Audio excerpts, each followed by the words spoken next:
So in colloquial terms, for those of us who've been on the range a lot, we are working on from the time of the beep to the time that we're done shooting.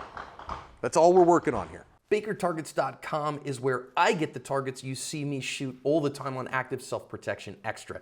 They ship fast, their prices are great, and they have all kinds of targets, both for competitive shooting, defensive shooting, and fun too. Check them out. It's a very thin slice of the problem, agreed? But there's enough to work on here that will do that. So if we said, wait a minute, from the time that we hear the beep, now of course in a real gunfight, do I hear the beep? What's my go signal? Visual. It's visual. It will 100% be visual that it's a go signal in a private citizen gunfight. The only possible exception to that is if you are in the vicinity of but not have eyes on an active killer. Okay, and then it's gunshots. You start hearing gunshots go off, you start hearing people screaming, oh, wait a minute, I gotta go. But even that, I'm still in the pre-fight until such time as I identify something or someone that needs to be shot. Okay, so now I say, all right, if I'm trying to find what are the skills here that once I've identified somebody needs to be shot, what do I know beyond a shadow of a doubt I'm gonna have to do 100% of the time? I'm gonna have to get a gun in my hand. And that's 100%. 100% of the time, I'm going to have to draw a firearm and get it out of its concealment. So I'm going to assume here that we're talking about concealed carriers. If you're an open carrier and you want to carry, same thing. I'm going to have to get a gun out of a holster that I am carrying right now. Because if it's staged somewhere, it's probably too much time to go get. And people are like, well, what if I have a long gun? I don't have to draw a long gun. If you're carrying a long gun around as a private citizen, have a word with yourself. That's all I'm going to say about that, okay? Just have a word with yourself. That's not what we do, okay? I get it. If you want to open carry because you're making a political statement or whatever, or if you're like, well, what if I'm protecting crowds at a riot? Then you have failed all the rules of stupid. You shouldn't be there. Agreed? All right. So we know we're going to have to draw. Now let's think about what are some of the characteristics or the ways that we want that draw to be. So that's a way I do a thing, but I mean, again, what qualities do I want in that draw? So Kara says, I want to be fast. Now, do I always need a fast draw? No, but if I have a fast draw, I can do slow. But if I only have a slow draw, I can't do fast. So I want the window I work on to be fast. Again, as Eleanor Roosevelt said, America is built on raw, nasty speed. That's a Talladega Nights quote for anybody, but dated pop culture reference, right? So raw, nasty speed. I want it to be fast. How fast? Well, there's some standards here. We actually have 3 standards that we look at Active Self-Protection. And if you watch the main channel, these are built from an evidence basis of research. These are built on what I see in real defensive gunfights all the time. And those standards are 2 seconds, 1.5 seconds, and 1.0 seconds.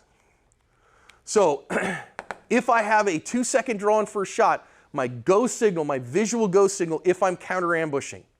If I'm counter ambushing. And what do I mean by counter ambush? Some guy comes up to me, points a gun in my face and says, give me your wallet. Maybe I'm gassing up. Or I'm inside the convenience store, wherever, a mugging of some kind. Or he comes and pulls a knife on me and says, hey, give me your wallet. All right? Cool. Using that gun, that knife as a intimidation tool because they want to take from me and mine. If I have a 2-second draw to first shot, my go signal is either needing to see the side of his shoulder or the back of his head. Okay? Now, what do I mean by that? So, for instance, Jeff is my intended victim, and I go, give me your freaking wallet, dude.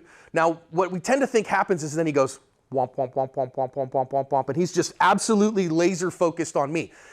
If you try to draw a gun on me right now and I have my gun up on you and I'm looking at you, we call that drawing from the drop. Okay? And guess what? Your draw, I don't care how fast it is not faster than my trigger press. You're dead, all right?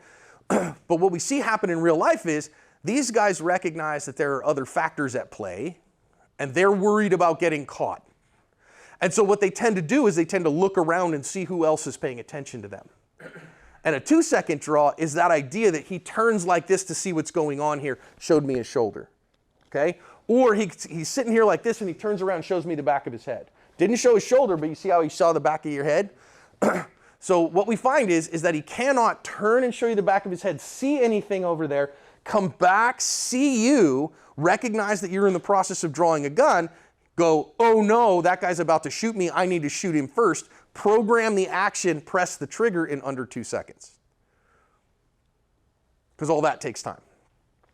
Okay, so this is what we call the standard of a concealed carrier. This is, if you can draw and fire one hit in a large target, center mass at 5 to 7 yards, 2 seconds, you're welcome at my gunfight. Okay, got no problems with that. 1.5 seconds is what we call the professional standard. That's actually what the FBI established many years ago. I use that standard, and that standard, instead of here I am and I have to show you the back of my head, all I have to show you at 1.5 is my ear. If I show you my ear, again, I can't get over here and see, come back to you and see it again, and press the trigger in under 1.5 seconds. And so if I have a 1.5 second draw to first shot, guy shows you his ear, beep.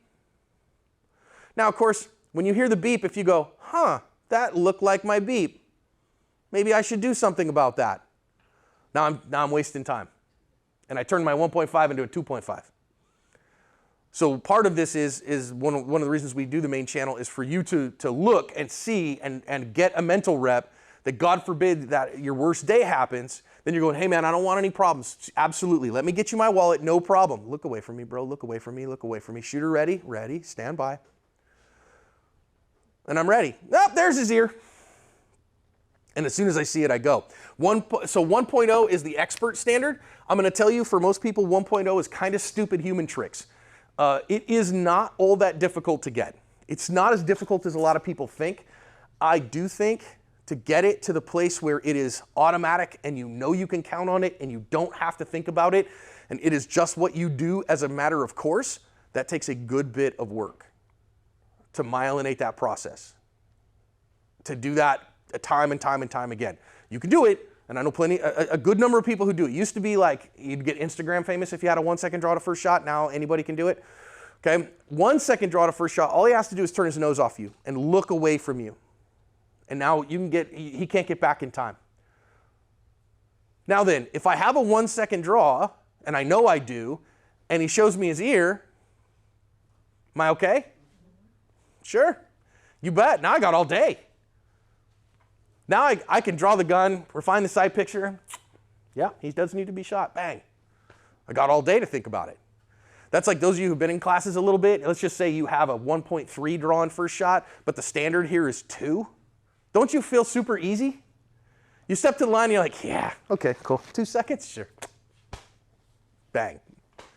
All day, every day, right? So we want it to be fast. What other characteristics might we want in our draw?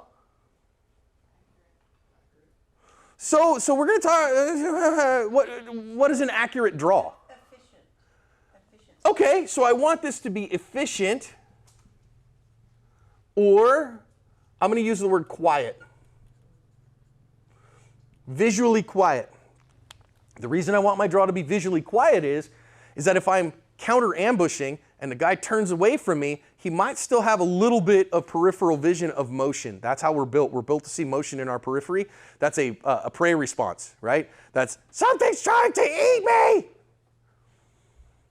And so the quieter that I can make my draw gives the perp less visual information and less chance that he knows I'm about to eat him.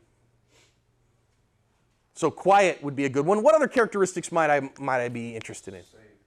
So let's say, tell me what you mean by safe. You're not going to shoot yourself drawing. Okay, I love the idea of safe from that perspective. And let's also put the word consistent in. Safe and consistent. I want it to give me a gun in my hand in a safe and consistent manner. And honestly, I want it to be automatic. I've known plenty of people in gunfights. I know plenty of folks who do that. We have people on our podcast every single week who've been in real gunfights. I've yet to hear somebody who's won a real gunfight that had to think about drawing their gun. So I joke, I'm a Harry Potter nerd, that it's got to be a Harry Potter spell. Accio gun. Shoop, gun in my hand. Okay, nerds unite. Woo, it's good, right? Yeah. 10 points to Gryffindor. It's Accio. It depends on where you studied. Can we just get back to Star Wars? Yeah. It's really kind of weird. Okay. So again, I want that gun in my hand without thinking, and I want it to happen efficiently. I want it to happen consistently. I want it to happen safely, and I want to have the gun in both of my hands in such a way that it is done correctly. Now, some of the ways that we're going to have to do that safely and consistently is things like we're going to have to clear both of our hands. So whatever's in our hands, we have to let go of in order to get the gun, to get two hands on the gun. Two hands is what we really want because the most safe and consistent, efficient, quiet, fast way to get a gun out is to get two hands on it. Everything else comes after it from there, all right? So we know 100% of the time we're going to have to draw the gun. Are we going to have to shoot the gun every time we draw it? No, actually, we know about 80% of the time we're not going to. Now, of course, I'm not going to really worry about that particular case because if I can get the gun out quickly and that gives me enough time to maybe issue a command, cool. But the emergency, I may not have time for that. So what other things do I know I've got to get in this 20%? I'm going to have to put so we're going to say, number 2, we're going to have to shoot 1. I'm going to have to put a shot in somebody. Great. What are some characteristics I want of that shot? So hey, look at our accuracy first shooters show up. I want that shot to go where I want it to go because what's behind my target? A bus full of nuns and orphans. 100% chance, right? There are incredibly valuable things behind that, and I can't do that. The other part of that, if I don't put it accurate, we have a saying, misses don't end gunfights. A miss will institute what we call FIBSA, which is an acronym that stands for fudge I'm being shot at. Has anybody here ever had a bullet whiz by them? Anybody actually experienced that? It is a unique sound. Would you agree with me? The angry bee coming by is a unique sound, and I've heard it too. Thankfully, I've never had anybody shoot at me in anger, but been out in the desert in Arizona, and yuckleheads will target shoot out there with nothing behind them. And I've been out goofing off in the desert because it's fun, and had a bullet just literally sing and have that whiz go by and that crack afterwards, and you go, again, we call that a hemorrhoid check because your beehole goes, oh! What is happening? Woo! Start screaming, dude, ceasefire, ceasefire, ceasefire. Guys listen, whoa. So I've had that happen too. And does that induce sphincter tightening? It sure does. But fibs is what we want. So that idea says, wait a minute, when that shot is accurate, when it hits them, anybody here ever been shot? No, I do know plenty of people. I hear all kinds of people like, I'd rather be shot than stabbed because, being stabbed, that's crazy. You know who never says that? Anybody who's been shot, okay? Because being shot hurts, and it hurts really bad. And so FIB stands for fudge, I've been shot. Or you could choose a more colorful F word if you want. You're not hurting my feelings for that, okay? We want it to be accurate. We want it to hit what we need it to hit. If I need to hit a big target because I have a big target, cool, I hit that big target. If I need to hit a small target, then I need to be able to hit that small target reliably. When would I necessarily need to shoot a small target? Hostage shots happen. Maybe they've got body armor on and I recognize that and I don't want to take a chance at that. Small opportunity in a small opening, long distance. Okay? Long distance. Eli Dickens, and the active killer in the mall in Indiana, he had a 40-yard shot was his first 2 rounds. His first 2 rounds at 40 yards. How big is this 8-inch circle at 40 yards? It's still 8 inches. But how big does it look at 40 yards? Little bitty tiny. Ooh, I got to hit that very small target. So I got to get after that and do it, okay? For those keeping score at home, that would look like a 2-inch circle at 10 yards. So if you're playing dot torture, 10-yard dot torture was his first 2 shots. If you're a fan of Active Self-Protection Extra, you will love the ASP Unlimited app. It is chock full of everything that you love about ASP Extra and more, including full-length, uncut, unedited classes from some of the best instructors in America, and it is also the exclusive home of the Video Active Self-Protection podcast.